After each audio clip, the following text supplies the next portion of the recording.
तो दोस्तों, कल हमने आपको मूल विधि का पूरा सिलेबस बता दिया था, जो यूपीएसआई के लिए यूपीएसआई के लिए यूपीएसआई के लिए है और अदर स्टेट एग्जाम के लिए है, जिसमें जिसमें ये आता है मूल विधि, जिसमें जिसमें आता है ये।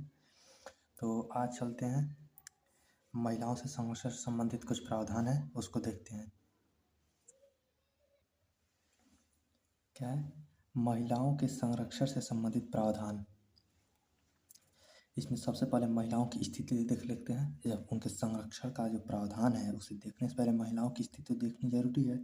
तो सबसे पहले महिलाओं की स्थिति को देखते हैं। 2011 की जनगणना के अनुसार भारत की कुल जनसंख्या लगभग 121 करोड़ है ना। इसमें पुरुष 51.47% और महिला 48.53% है। इसमें पुरुषों की संख्या कितनी है? 51.43 और महिलाओं की संख्या 48.53 है। इनका शैक्षिक दर कितनी है? शैक्षिक भागीदारी कितनी है? भारत की कुल साक्षरता दर कितनी है? 74.04। भारत की कुल साक्षरता दर 74.04 है। इसमें से पुरुष यानी मेल की कितनी है? तो 82.14 और महिलाएं कितनी है? 65.46%। यहाँ पे महिलाओं का कम है। साक्षरता दर कैसे निकाले? आपको अगर साक्षरता दर निकालना होगा, किन लोगों को निकालना है साक्षरता दर, तब कैसे बताएंगे? तो साक्षरता दर अब दो साल के बच्चों को तो निकालेंगे नहीं साक्षरता दर। 7 साल के ऊपर व्यक्ति का साक्षरता दर निकाली जाती है। किसी भी देश की 7 साल से ऊपर व्यक्ति का साक्षरता दर निकाला जाता है। सर्वाधिक साक्षर राज्य कौन है? केरल है। भारत के सर्वाधिक साक्षर राज्य कौन है? केरल। न्यूनतम साक्षर राज्य कौन है? बिहार। यानी सबसे ज़्यादा पढ़े लिखे कौन है? केरल वाले। और न्यूनतम साक्षरता दर बिहार। ठीक। सर्वाधिक मतलब महिला में सर्वाधिक साक्षरता दर किसकी है? तो केरल में। महिला में सर्वाधिक न्यूनतम साक्षरता दर बिहार में है। महिलाओं में भी आगे है और ये महिलाओं में पीछे है। लिंगानुपात। अब आते हैं लिंगानुपात। लिंगानुपात भारत का कुल लिंगानुपात 943 है। भारत का इस समय लिंगानुपात कितना है? 943 है। इसमें न्यूनतम लिंगानुपात हरियाणा का है 879 और सर्वाधिक लिंगानुपात केरल का है 1084। सर्वाधिक लिंगानुपात केरल का है 1084। 2001 की जनगणना के अनुसार भारत में लिंगानुपात पहले 933 था और 2011 के अनुसार 943 है। कितना बढ़ा है? +10 हो गया, 10 बढ़ गया। इसमें 10 बढ़ गया, 10 की वृद्धि हुई है। यानी भारत में कामकाजी आयु, यानी भारत के कितने वर्ष से लेकर कितने वर्ष तक लोग काम कर सकते हैं, कितने वर्ष तक करते हैं? 15 से 59 वर्ष तक रखा गया है। 15 से 59 वर्ष तक के रखा गया है। कामकाजी संख्या, इसको शॉर्ट में कहते हैं FLPR। महिलाओं का कहते हैं FLPR, यानी फीमेल का जो कामकाजी जनसंख्या है उसका कितना % है? 32.7% है। और पुरुष का 76.8% है। 76 है, 76.8% है। ये 2023 की आंकड़े के अनुसार है। 2023 के आंकड़े के अनुसार महिला का 32% और पुरुष का 76.8% है। ये 2023 का आंकड़ा है। ये 2023 का आंकड़ा है। 2023 का आंकड़ा है। अब आ गया महिलाओं के प्रति अपराध, यानी क्राइम अगेंस्ट वुमेन। एनसीआरबी ये किसके अनुसार होता है? ये की रिपोर्ट के अनुसार किसकी संस्था है? किसके अंतराल कार्य करती है? ये तो गृह मंत्रालय के अंतर्गत कार्य करती है। गृह मंत्रालय के अंतर्गत ये किसके अंतर्गत कार्य करती है? तो गृह मंत्रालय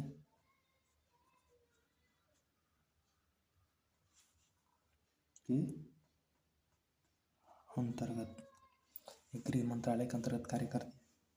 मतलब क्राइम इन इंडिया 2022 के अनुसार बताया गया है कि महिलाओं के विरुद्ध अपराध दर्ज हुए पूरे देश भर में, पूरे भारत में कितने हुए हैं?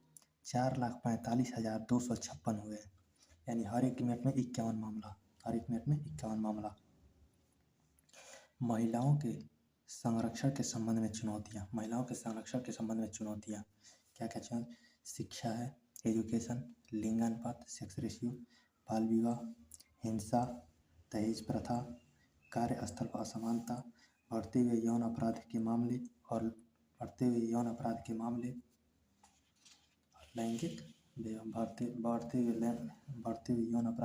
और लैंगिक भेदभाव। लैंगिक भेदभाव।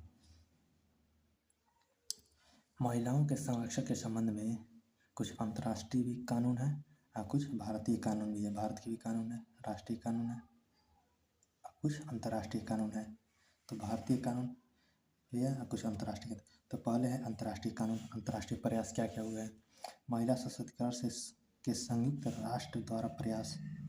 अंतर्राष्ट्रीय प्रयास पहला है मानवाधिकारों की सार्वभौमिक घोषणा पत्र यानी UDHR 1948 आर्टिकल 1 मतलब इसमें कहा गया है कि 10 दिसंबर, इसे समझने से पहले समझ लिए, 10 दिसंबर 1948 को यूनाइटेड नेशन का महासभा की एक बैठक हुई।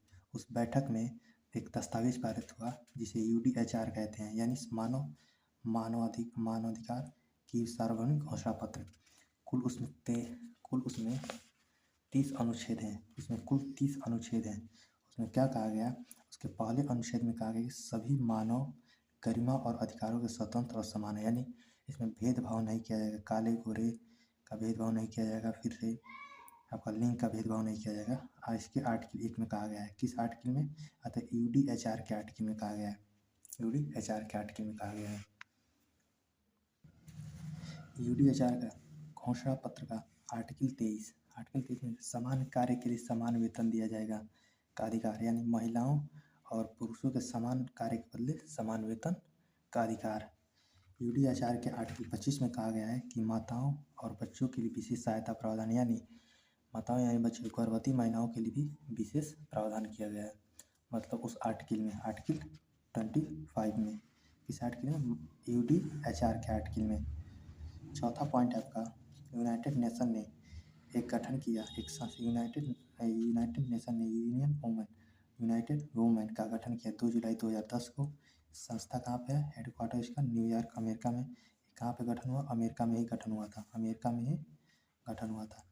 ये महिला सशक्तिकरण और लैंगिक समानता से संबंधित है।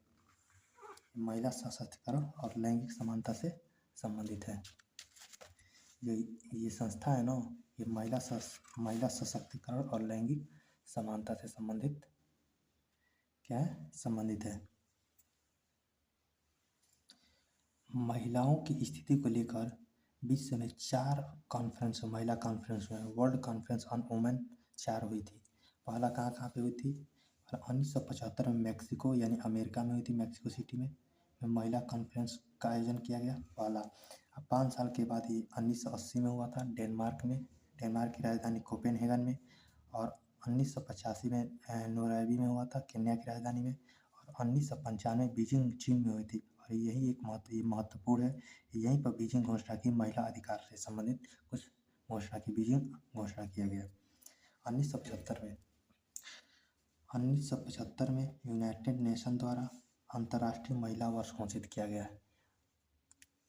1975 में यूनाइटेड नेशन द्वारा अंतर्राष्ट्रीय महिला वर्ष घोषित किया गया।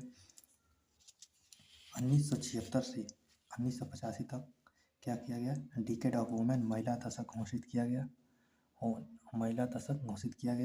और 1975 से प्रत्येक वर्ष 8 मार्च को अंतर्राष्ट्रीय महिला दिवस मनाया जाता है। यानी क्वेश्चन आ जाए कि अंतर्राष्ट्रीय महिला दिवस कब से मनाया जाता है, 8 मार्च को कब से मनाया जाता है? ऑप्शन में दे दिया 1975, तो 1975 सही रहेगा। 5वां है कि महिलाओं के विरुद्ध प्रत्येक प्रकार के भेदभाव को मिटाने के लिए अंतर्राष्ट्रीय संधि, यानी इसको शॉर्ट में कहेंगे CEDAW।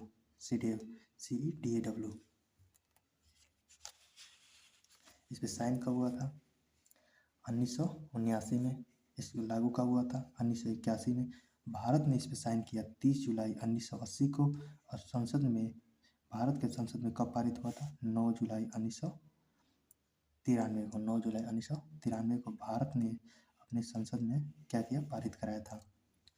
क्वेश्चन आता है कि बताइए भारत ने CEDAW पे साइन कब किया था, तो 30 जुलाई 1938 को 80 को। और भारत द्वारा संसद में कब पारित किया गया, तो 9 जुलाई 1993 को। अगला पॉइंट है महिलाओं के विरुद्ध हिंसा उन्मूलन अंतर्राष्ट्रीय दिवस कब मनाया जाता है, 25 नवंबर को।